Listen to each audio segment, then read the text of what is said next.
Assalamualaikum warahmatullahi wabarakatuh. Bagaimana kabarnya pada pagi hari ini? Waalaikumsalam warahmatullahi. Baik, Bu. Alhamdulillah. Alhamdulillah, Bu. Semoga semuanya selalu sehat dan juga selalu dalam lindungan Allah Subhanahu wa taala. Amin, amin ya rabbal alamin. Baik, anak-anakku sekalian, silakan videonya dibuka dulu semuanya. Sudah mandi semua belum ini? Apa cuma raup tok?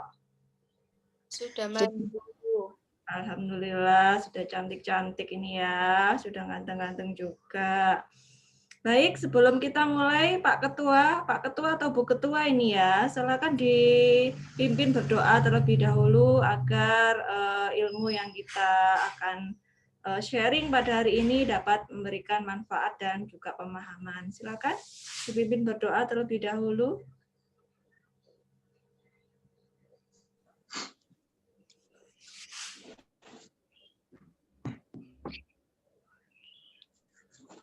Sebelum mengawali perkuliahan pada hari ini, marilah kita berdoa menurut keyakinan kita masing-masing. Berdoa dimulai.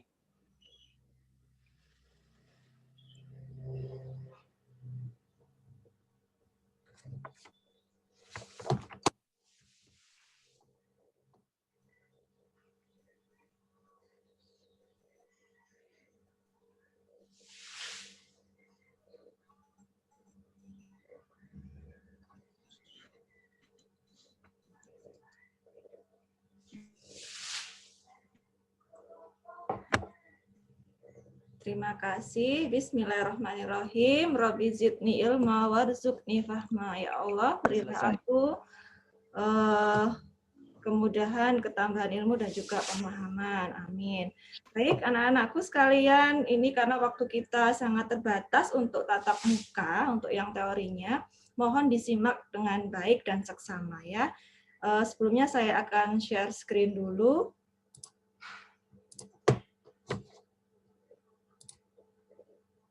Ya, baik. Pada hari ini kita akan mempelajari tentang 3 pokok materi. Ya, yang pertama adalah tentang biopsikologi, yang kedua adalah tentang proses sensorik, dan yang ketiga adalah tentang proses motorik.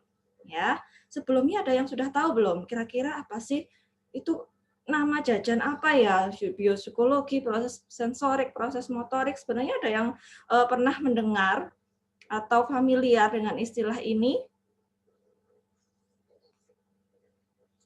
Nggak pernah ya. Baik, saya langsung saja memulai. Untuk yang pertama adalah tentang pengertian biopsikologi terlebih dahulu ya.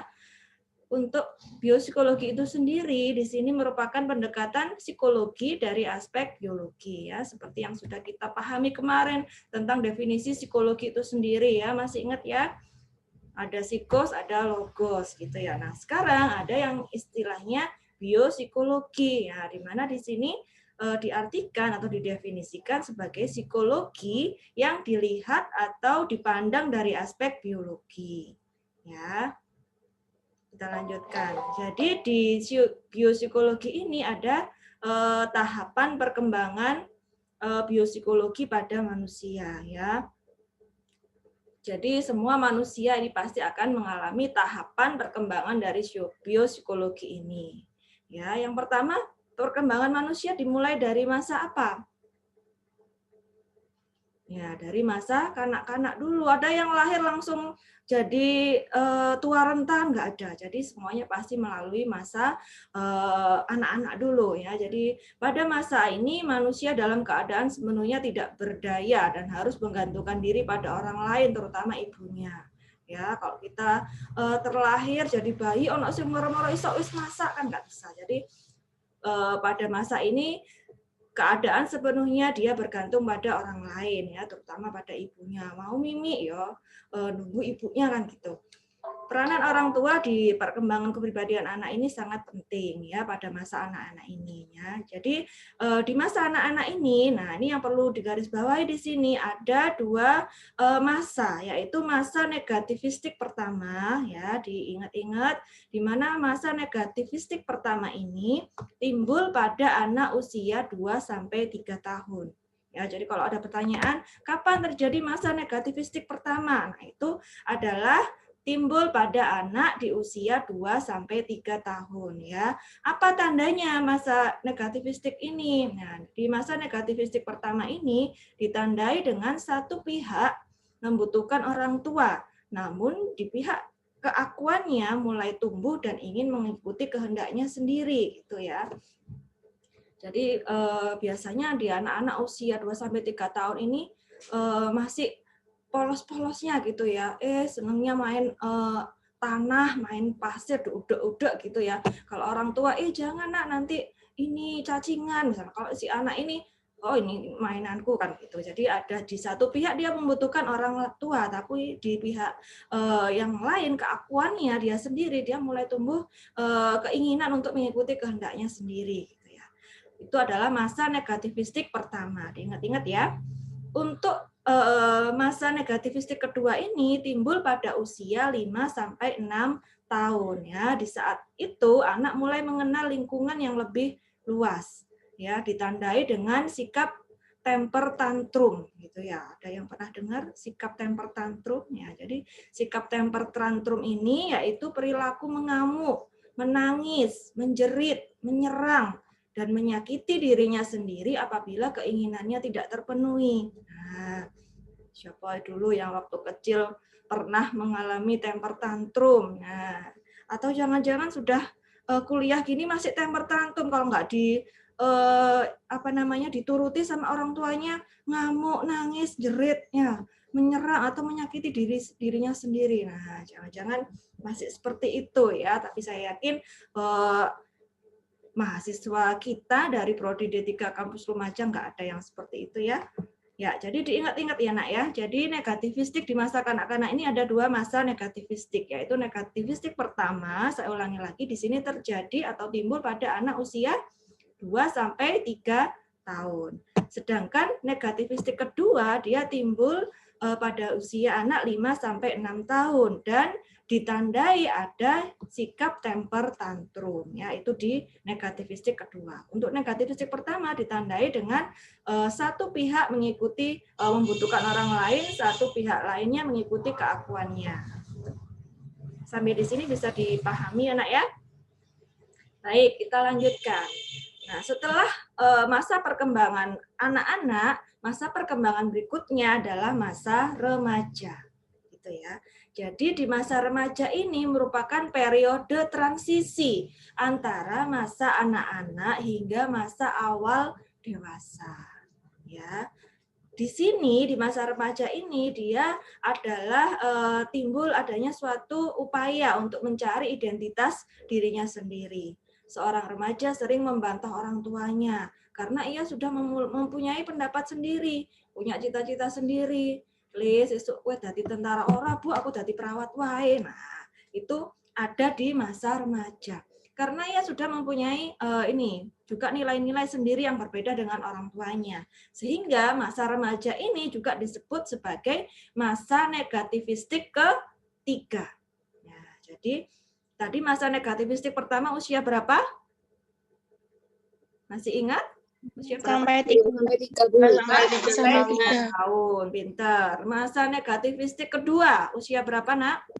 5 sampai 6 tahun, pintar. Nah, ini masa negativistik ketiga ini dimulai pada masa remaja, ya, seperti itu.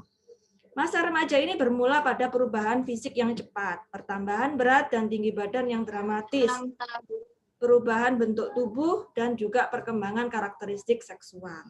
Ya, jadi dipahami lagi, dihafalkan lagi, dibaca pelan-pelan apa tanda pada pada setiap masa perkembangan. Gitu. Ya, tadi di masa anak-anak ada negatif fisik pertama, ada negatif fisik kedua, ada temper tantrum seperti itu. Kalau di masa remaja ini ada negatif fisik ketiga, ada perubahan fisik yang cepat, pertambahan berat dan tinggi badan yang dramatis, ya, perkembangan karakteristik seksual. Dan pada perkembangan ini pencapaian kemandirian dan juga identitas sangat menonjol, ya, seperti itu. Nah, di masa remaja ini Stolz membagi perkembangan remaja menjadi menjadi 4 tingkat. Maaf, yakni di sini ada masa prapuber, ya ini juga dihafalkan. 4 tingkat dalam masa remaja menurut Stolz ada 4, yakni masa prapuber, masa puber atau masa remaja, masa postpuber dan masa akhir puber. Ya, masa prapuber ini berlangsung 1 atau 2 tahun sebelum masa remaja yang sesungguhnya. Ya, anak menjadi gemuk, pertumbuhan tinggi badan yang terhambat sementara. Kemudian di masa puber atau masa remajanya ini berlangsung 2,5 sampai dengan 3,5 tahun. Ya, perubahan sangat nyata dan cepat. Anak perempuan lebih cepat memasuki masa ini daripada masa laki-laki. Kemudian masa postpuber, di mana pertumbuhan cepat sudah berlalu, meskipun masih ada perubahan-perubahan pada berbagai bagian badan. Kemudian yang terakhir adalah masa akhir puber, ya, di mana di sini melanjutkan perkembangan sampai mencapai tanda-tanda kedewasaan. Keempat tahap tersebut berlangsung selama 9 sampai 10 tahun, ya. Jadi masa prapuber sampai masa akhir puber ini berlangsung selama 9 sampai 10 tahun tergantung dari masing-masing individunya, seperti itu, ya. Jadi saya ulangi sekali lagi, di masa remaja ini Stolz ini adalah tokoh psikologi, dia membagi 4 masa remaja menjadi 4 tingkat, yakni masa prapuber, masa puber, masa postpuber dan masa akhir puber, ya. Nanti dibaca lagi, dipahami lagi tanda dari setiap masa. Masa prapuber tandanya apa? Oh, dia berlangsung 1 sampai 2 tahun sebelum masa remaja sesungguhnya. Namanya juga pra, jadi sebelum masa remaja. Puber ini masa remaja ya, Nak, ya. Kemudian masa pubernya, oh dia berlangsung 2,5 sampai 3,5 tahun. Perubahan sangat nyata. Kemudian masa postpuber ini pertumbuhan cepat sudah berlalu, gitu ya. Masa akhir puber melanjutkan perkembangan sampai mencapai tanda-tanda kedewasaan. Nah, sampai di sini bisa dipahami ya, Nak, ya. Kita lanjutkan. Selanjutnya, tadi setelah masa anak-anak, masa remaja, kemudian muncul yang namanya masa dewasa.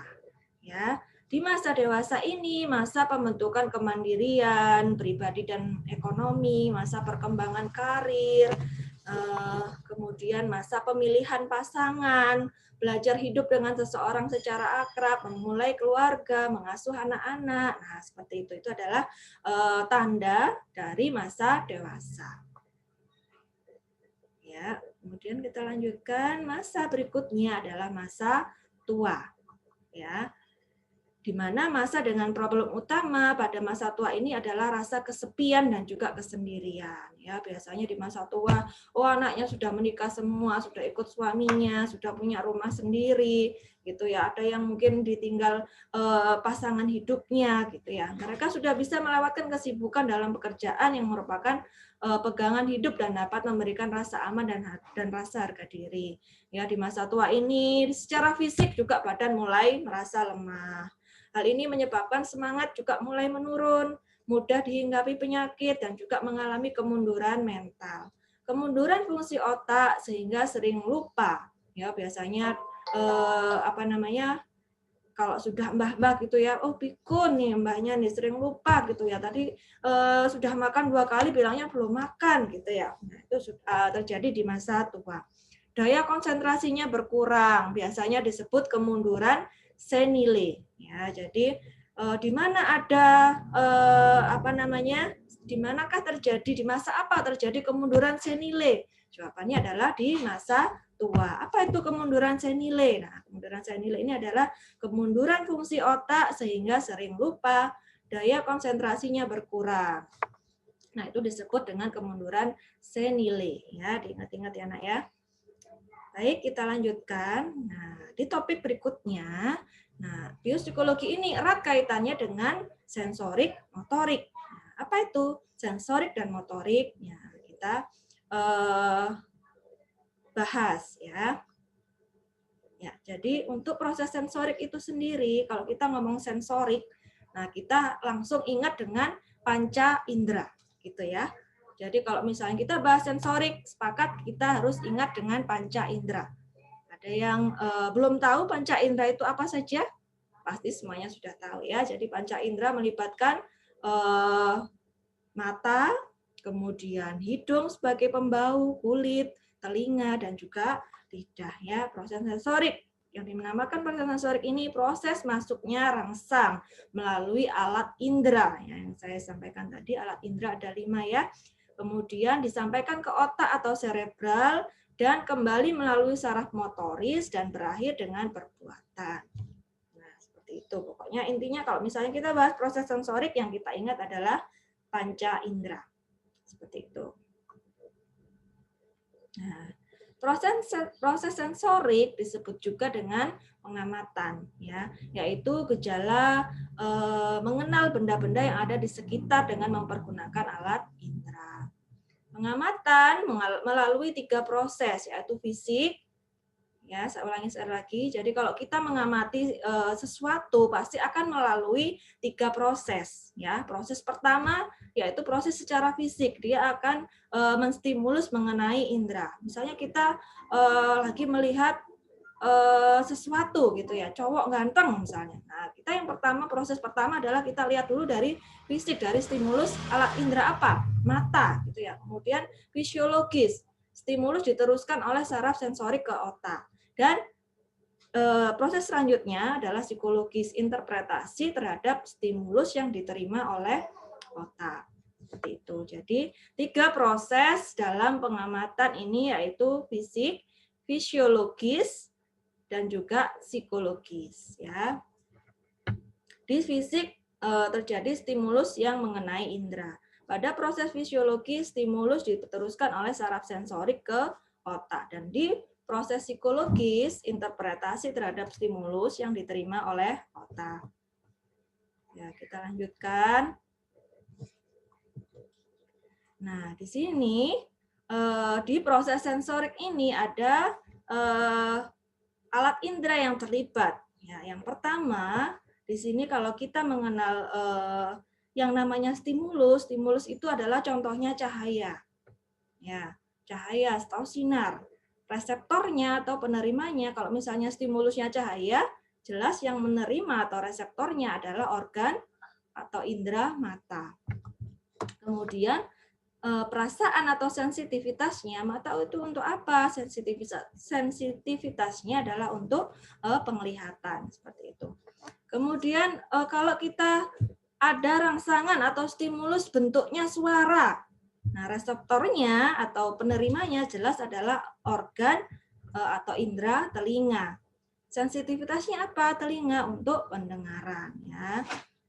Nah, jadi kalau misalnya ada pertanyaan nih, bagaimana proses adanya stimulus reseptor dan sensitivitas, jangan sampai kebalik. Sensitivitasnya nanti kebalik cahaya, reseptornya kebalik penglihatan. Nah, jangan sampai terbalik-balik ya. Jadi kalau kita bahas stimulus, di sini ada cahaya, suara, panas, dingin dan tekanan, dan juga gas. Untuk penerima atau reseptornya di sini ada melibatkan alat indera, yaitu mata, telinga, kulit, dan juga hidung.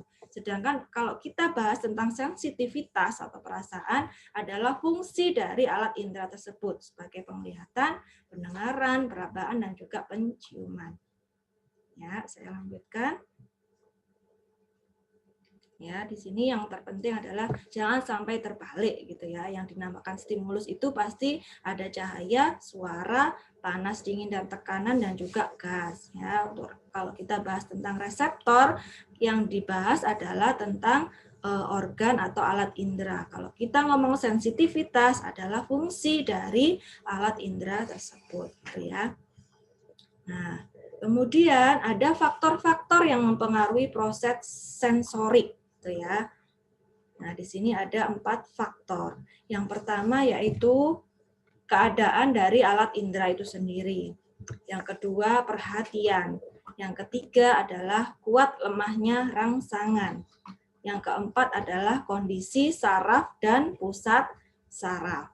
Ya, jadi saya ulangi sekali lagi, faktor-faktor yang mempengaruhi proses sensorik ada 4 faktor. Ya, yang pertama adalah keadaan alat inderanya sendiri. Ya, misalnya nih di kelas kita sedang enak-enak belajar, ternyata ada salah satu yang dari kalian yang kentut misalnya. Nah, kemudian ada yang lagi pilek, tapi ada juga yang nggak lagi pilek. Otomatis yang keadaan alat inderanya lagi pilek itu, dia juga tidak akan memberikan respon yang kuat seperti itu. Sedangkan orang yang nggak lagi pilek pasti, atau keadaan alat inderanya bagus, pasti juga menerima rangsangannya, menerima stimulus yang berbentuk gas kentut itu dengan baik gitu ya. Loh, bau banget ya itu. Tapi yang keadaan alat inderanya waktu itu sedang tidak sehat, sedang sakit pilek, nggak bau meskipun baunya menyengat banget misalnya seperti itu. Kemudian kuat lemahnya rangsangan, ya pasti berbicara tentang bau kentut tadi yang di kelas. Ya. Orang yang duduknya di sebelah orang yang kentut pasti rangsangannya juga akan kuat gitu ya. Baunya akan sangat menyengat sekali gitu ya. Dari skala 1 sampai 10 pasti dia yang duduk di sebelahnya orang yang kentut itu tadi sangat kuat rangsangannya karena dia di sebelahnya. Berbeda lagi dengan orang yang duduknya di barisan yang paling belakang, yang jauh dari yang kentut tadi, pasti rangsangannya juga lemah gitu ya. Baunya nggak terlalu pekat kentutnya misalnya seperti itu. Nah, jadi yang pertama tadi keadaan alat indera, kemudian perhatian kita, kemudian kuat dan lemahnya rangsangan, dan yang terakhir adalah kondisi saraf dan pusat saraf ya. Jadi kalau kita ngomong faktor-faktor yang mempengaruhi proses sensorik ada 4 faktor ya. Baik, kita bahas satu persatu dulu. Nah, keadaan alat indera. Nah, seperti yang saya sampaikan tadi, semakin sehat keadaan alat indera kita dan sempurna dan kesempurnaan dari keadaan indera kita, maka akan mempengaruhi juga proses sensorik gitu ya. Kalau misalnya alat indera kita sedang sakit nih, matanya sedang sakit mata atau minus gitu ya, otomatis kita juga proses sensoriknya kurang kuat gitu ya. Tapi kalau misalnya mata kita sehat, mau proses rangsangan cahaya yang seperti apapun misalnya, atau bayangan atau objek yang bagaimanapun akan tampak dengan jelas. Kemudian yang kedua tadi, faktor yang kedua adalah perhatian. Ya, di mana di sini perhatian yang tertuju pada objeknya memudahkan persepsi, dan apabila perhatian yang kurang juga akan mengganggu konsentrasi sehingga proses sensoriknya juga tidak sempurna gitu ya. Terus yang ketiga tadi adalah kuat dan lemahnya rangsangan. Rangsangan yang sangat lemah ataupun sangat kuat akan mengganggu proses sensorik. Dan yang terakhir adalah kondisi saraf. Saraf dan pusat saraf dalam keadaan baik dan sehat. Gitu. Nah, selanjutnya yang terakhir dari pokok bahasan kita pada hari ini yaitu proses motorik. Ya.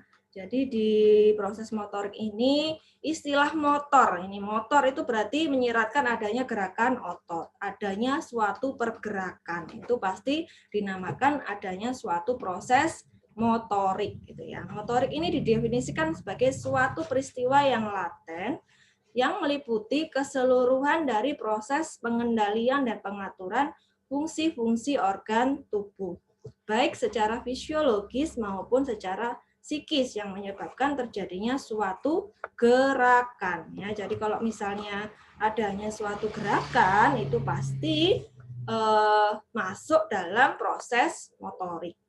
Ya, misalnya nih kalian malam-malam lewat kuburan misalnya. Terus kemudian proses sensorik ini jalan, loh kok ada tiba-tiba ada bayangan putih gitu ya. Otomatis tadi diterima dulu oleh proses sensorik. Yang menerima apa? Dari organ mata dulu nih. stimulusnya, loh kok ada bayangan putih gitu ya. Kemudian mata menerima, kemudian disalurkan ke otak gitu ya. Itu apa ya yang putih-putih misalnya seperti itu. Kemudian loh kok ternyata matanya merah ya. Nah, kemudian diteruskan ke proses motorik ini. Apa yang kalian lakukan? Gerakannya apa? Lari sekencang-kencangnya misalnya seperti itu. Nah, jadi proses sensorik dan motorik ini saling berkaitan ya, di mana semuanya yang terjadi itu dikendalikan pasti melalui fase atau proses sensorik motorik. Nah, termasuk hari ini, ada message besok kuliah psikologi nih. Ya, message-nya diterima oleh siapa? Oleh mata. Besok kuliah psikologi jam 7. Nah, motoriknya apa? Akhirnya kalian bangun lebih pagi, kemudian menyiapkan proses pembelajaran hingga pagi ini alhamdulillah 43 partisipan bisa hadir di sini. Ya. Gitu ya. Nah, kemudian definisi lain menyebutkan bahwa yang dimaksud dengan proses motorik ini ialah segala sesuatu yang ada hubungannya dengan gerakan-gerakan tubuh. Dalam proses motorik, unsur-unsur yang menentukan adalah otot, saraf, dan juga otak. Seperti itu. Nah, di sini ada 3 komponen utama yang berperan dalam proses gerakan. Ya, yang pertama adalah analisator, yang kedua adalah kinestetik, yang ketiga adalah vestibular. Ya, dipahami dengan baik. Ya, yang dinamakan atau disebut dengan analisator ini adalah alat penerima rangsangan, ya, seperti mata atau optik, akustik atau pendengaran, dan juga semua yang berhubungan dengan stimulus. Ya, jadi saya ulangi sekali lagi. Komponen utama dalam proses gerakan ada 3, yaitu analisator, kinestetik, dan juga vestibular. Komponen yang pertama yakni analisator, ya, di mana analisator ini adalah alat penerima rangsangan, ya, bisa mata atau optik, akustik atau pendengaran, dan semua yang berhubungan dengan stimulus, gitu ya. Bisa dipahami. Kemudian yang kedua adalah kinestetik. Ya, kinestetik ini adalah alat penerima rangsangan yang berbentuk saraf dan otot, ya, yang terdapat pada tubuh manusia. Ya, jangan sampai terbalik. Alat penerima rangsangan yang berbentuk saraf dan otot disebut apa? Nah, jawabannya pasti adalah kinestetik. Kemudian yang terakhir, komponen yang terakhir adalah vestibular. Vestibular ini adalah perasaan gerak yang terletak di dalam telinga. Nah, itu ya, jadi dihafalkan masing-masing definisinya dari 3 komponen proses gerakan. Ada analisator, ada kinestetik, dan juga ada vestibular. Kemudian, apa sih hubungannya sensorik dengan perilaku gitu ya? Nah, jadi proses sensorik ini jelas menyebabkan manusia dapat mengenal alam dan juga yang ada di luar dirinya, yang berguna untuk mengembangkan dirinya sebagai makhluk sosial. Ya, jadi terdapat keterkaitan yang sangat erat antara hubungan sensorik dengan perilaku manusia. Akibat dari proses sensorik manusia ini dapat berperilaku dalam bentuk fantasi, berpikir, dan juga perasaan. Ya, jadi kalau misalnya ditanya apa sih akibatnya proses sensorik manusia dalam berperilaku, jawabannya ada bentuk fantasi, berpikir, dan juga perasaan. Ya, fantasi. Fantasi ini didefinisikan sebagai suatu daya untuk menciptakan sesuatu yang baru. Menurut kejadiannya, ada fantasi yang dipimpin oleh akal dan kemauan, atau yang disebut dengan fantasi aktif, ya, dan ada pula fantasi yang tidak disadari, ya, yang disebut dengan fantasi pasif. Jadi, kalau kita bicara fantasi itu sendiri ada 2 jenis gitu ya. Yang pertama adalah fantasi aktif dan yang kedua adalah fantasi pasif gitu. Fantasi pasif ini adalah fantasi yang tidak disadari. Ya, kebalikannya, sedangkan kalau fantasi yang dipengaruhi oleh akal dan juga kemauan, nah itu disebut dengan fantasi aktif. Ya, gitu ya. Dihafalkan. Jadi kalau kita ngomong fantasi ada dua jenis, fantasi aktif dan juga fantasi pasif. Nah, dengan adanya fantasi ini, manusia dapat menciptakan sesuatu yang baru, bersimpati, mengikuti perjalanan sejarah, dan menghilangkan perasaan duka. Ya, berikutnya tadi akibat dari proses sensoris terhadap perilaku yang kedua adalah berpikir, gitu ya. Di mana berpikir ini merupakan proses tanya jawab antara pengetahuan yang dimiliki dengan apa yang baru dengan menggunakan akal. Ya, jadi saya ulangi sekali lagi, berpikir ini merupakan proses tanya jawab. Kalau kita mikir kan pasti ada suatu proses tanya jawab di pikiran kita gitu ya, antara pengetahuan yang kita miliki dengan apa yang baru gitu ya, dengan menggunakan akal tentunya. Nah, itu adalah yang dinamakan dengan proses berpikir gitu ya. Dan yang terakhir tadi adalah perasaan gitu ya.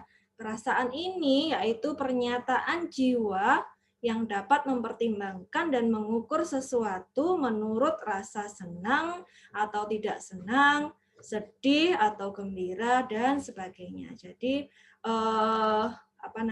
suatu pernyataan yang kita rasakan gitu ya tentang senang nggak senang, sedih atau susah. Nah, itu adalah yang dinamakan dengan perasaan ya. Bagaimana perasaannya hari ini setelah melihat materi kita hari ini? Deg-degan atau bagaimana, mumet atau mau muntah gitu ya? Enggak ya, masih semangat ya. Baik, saya lanjutkan. Jadi berdasarkan perasaan, manusia ini dibagi menjadi dua golongan. Ya, jadi saya ulangi sekali lagi. Berdasarkan perasaan, manusia atau individu atau kita itu dibagi menjadi dua golongan gitu ya. Yang pertama yaitu golongan eukolia. Ya. Pahami lagi. Golongan yang pertama adalah golongan eukolia, yaitu orang yang selalu merasa gembira atau optimis. Gitu ya. Jadi eukolia, golongan eukolia adalah orang yang selalu merasa gembira dan juga optimis.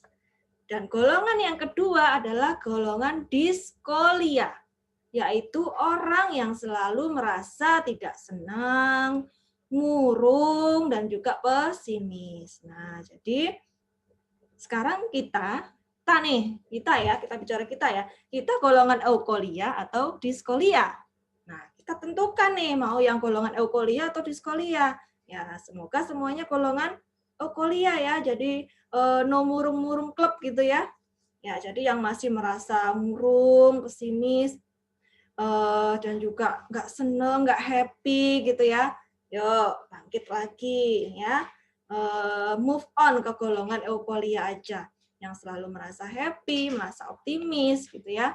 Karena menurut teori dari psikis gitu ya, hati yang gembira itu ternyata adalah obat. Gitu ya. Jadi kalau misalnya kita sering murung, kita sering bersedih, nah itu juga akan mempengaruhi yang namanya imunitasnya. Apalagi kalau misalnya di masa-masa pandemi seperti ini, kalau misalnya imunitas kita, mood kita atau perasaan kita sering murung, stres, mikir yang terlalu dalam misalnya, itu akan mempengaruhi imunitas. Jadi imunitas kita juga akan menurun. Nah, dengan imunitas yang menurun, kita juga akan lebih rentan terpapar oleh virus gitu ya. Jadi yuk hari ini yang masih merasa tidak happy, merasa murung, merasa tidak semangat, yuk kita bangkit lagi, kita jadikan diri kita happy dan juga optimis gitu ya. Pasti semuanya bisa, pasti semuanya lancar, pasti hari ini sehat misalnya seperti itu. Gitu ya. Jadi sekali lagi saya ulangi sekali lagi, kalau kita membahas tentang perasaan manusia adalah dibagi menjadi dua golongan. Golongan euforia yaitu yang selalu merasa gembira dan juga optimis, dan juga golongan diskolia atau yang selalu merasa tidak senang, murung, dan juga pesimis. Siapa nih yang kepingin masuk golongan eukolia? Coba angkat tangannya. Angkat tangan tinggi-tinggi yuk yang mau golongan eukolia. Ya. Yang mau golongan eukolia senyum yang lebar-lebar. Saya kemudian sambil disampaikan, aku happy gitu.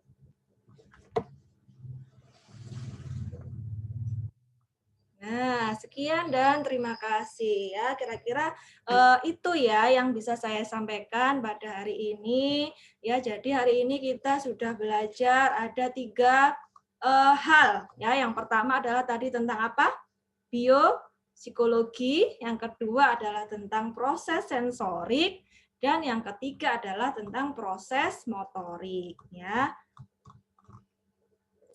baik.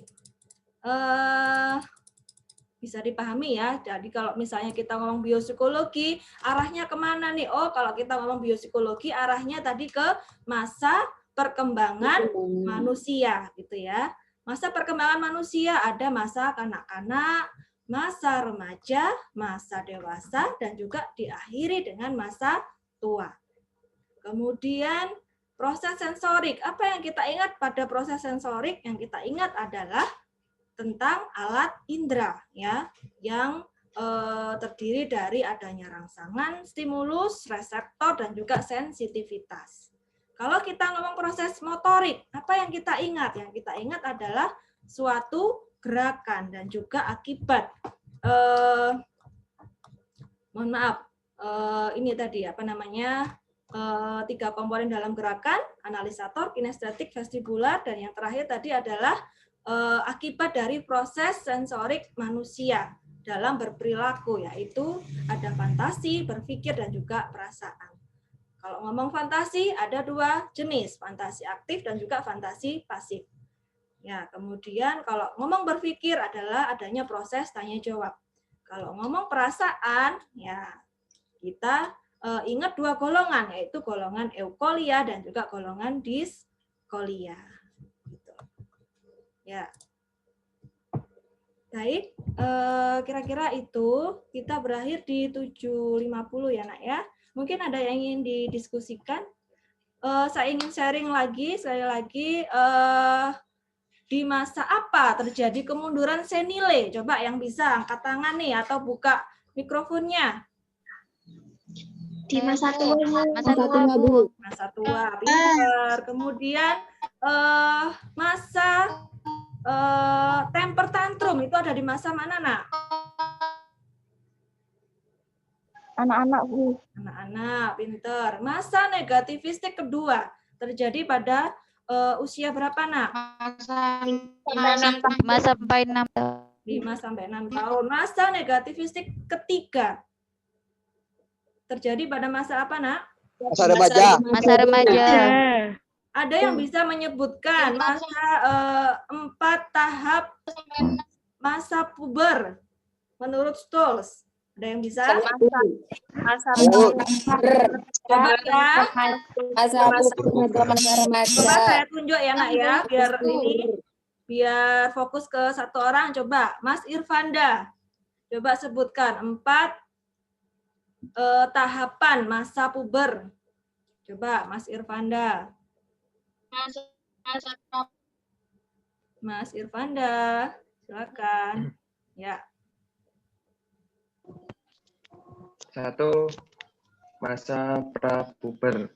Pinter. Yang Terus. 2. Masa puber. Masa puber. Terus. Yang ketiga, masa pas puber. Pas puber. Puber. Yang terakhir. 4. Masa akhir puber. Pinter. Selanjutnya nih, Mbak Hamidah. Coba sebutkan faktor yang mempengaruhi proses sensorik. Ada berapa faktor, Mbak Hamidah? Proses yang mempengaruhi proses ada 4, Bu. Ya, pintar. Apa saja? 1. Keadaan alat indera. Bagus. Yang kedua? Perhatian. Pintar. Yang ketiga? Kuat lemahnya rangsangan. Good. Yang Yang terakhir? terakhir kondisi turun. Bagus. Selanjutnya nih, Mas Imanda Ilhami. Coba sebutkan apa namanya 3 komponen gerakan. Mas Imanda Ilhami. Mas apa Mbak ya? Mas kan? Mas Bu. Oh iya, kelihatan rambutnya aja tadi. Komponen gerak. Yang pertama analisator. Yang kedua kinestetik. Yang ketiga vestibular. Bagus, pintar. Berikutnya, Mbak Sofin. Mbak Sofin. Ada Mbak Sofin? Nggak ada ya. Mbak Putri Nur. Putri Nur, halo. Iya, Bu. Ya. Maaf, saya baru gabung. Tadi sinyalnya nggak jaringannya putus-putus. Oh iya, tapi sempat nyimak, Nak? Sedikit. Sedikit. Yang apa yang kamu ketahui tadi? Materi apa yang sudah kamu tangkap? Saya faktor-faktor penghambat. Faktor-faktor penghambat apa saja, Nak? Terus Sebutkan. itu yang mempengaruhi proses sensorik. Ada berapa Yang faktor? keadaan alat indera itu loh, Bu, sama Iya. komponen utama, terus sama sensorik. Ya. Kalau kita tadi terakhir nih ya, kita bicara tentang perasaan. Ya, perasaan tadi dibagi menjadi 2, bisa disebutkan Mas Lukmanul Hakim.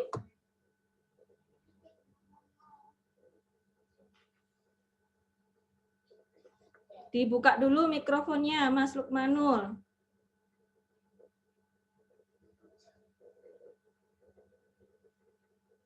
Mas Lukmanul Hakim, silakan dibuka mikrofonnya.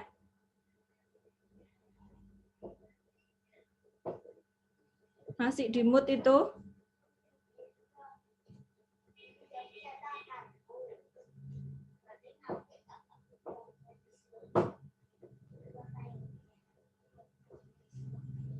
Yuk silakan. 2 golongan perasaan.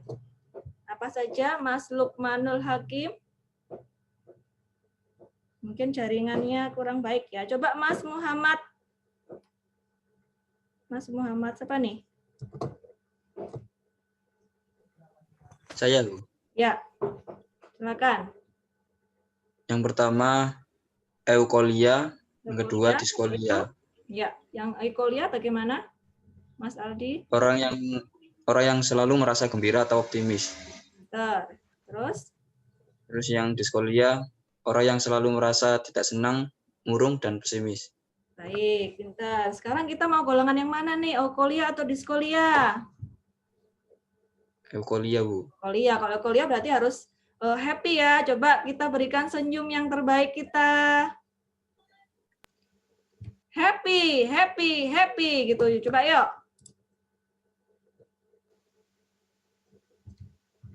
Baik, anak-anakku sekalian, waktunya sudah habis ya, Nak ya. Saya kira alhamdulillah setelah dievaluasi ternyata semuanya bisa menangkap dengan baik ya. Saya rasa untuk